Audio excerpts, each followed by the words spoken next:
પ્રથમ નોરતે જ નવસારીમાં ગરબામાં થઈ બબાલ। નવસારીમાં રમઝટ ગ્રુપ આયોજિત ગરબામાં બબાલ થઈ। રમઝટ ગ્રુપના આયોજકોની પોલીસ સાથે દાદાગીરી જોવા મળી। એસી ડોમ ગરબામાં આયોજકો અને પોલીસ વચ્ચે ઘર્ષણ સર્જાયું। આયોજકોએ દાદાગીરી કરી રહેલા પોલીસ સાથે ઘર્ષણ કર્યું। આયોજકોએ દાદાગીરી કરી અને પોલીસ સાથે બબાલ કરી। પોલીસ કર્મચારીઓને તપાસ માટે પ્રવેશવા ન દેતા બબાલ થઈ। બાઉન્સર્સે પોલીસ કર્મચારીઓને ધક્કે ચડાવ્યા। એ સ્થિતિ સુધી વાત પહોંચી ગઈ। એસી ડોમ ગરબામાં આયોજકો અને પોલીસ સામસામે આવી ગઈ। પહેલા તો બોલાચાલી ઉગ્ર થઈ, પણ બાદમાં બાઉન્સર્સે પોલીસ સાથે ધક્કામુક્કી કરી હોવાનો પણ આરોપ લાગ્યો છે। કયા કારણોસર આયોજકો અને પોલીસ સામસામે આવી ગયા તેની કોઈ જાણકારી હજી પ્રાપ્ત નથી થઈ। પોલીસ સાથે ઘર્ષણ કર્યું। આયોજકોએ દાદાગીરી કરી અને પોલીસ સાથે બબાલ કરી।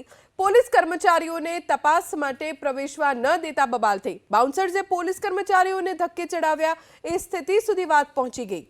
એસી ડોમ ગરબામાં આયોજકો અને પોલીસ સામસામે આવી ગઈ। પહેલા તો બોલાચાલી ઉગ્ર થઈ, પણ બાદમાં બાઉન્સર્સે પોલીસ સાથે ધક્કામુક્કી કરી હોવાનો પણ આરોપ લાગ્યો છે। કયા કારણોસર આયોજકો અને પોલીસ સામસામે આવી ગયા તેની કોઈ જાણકારી હજી પ્રાપ્ત નથી થઈ।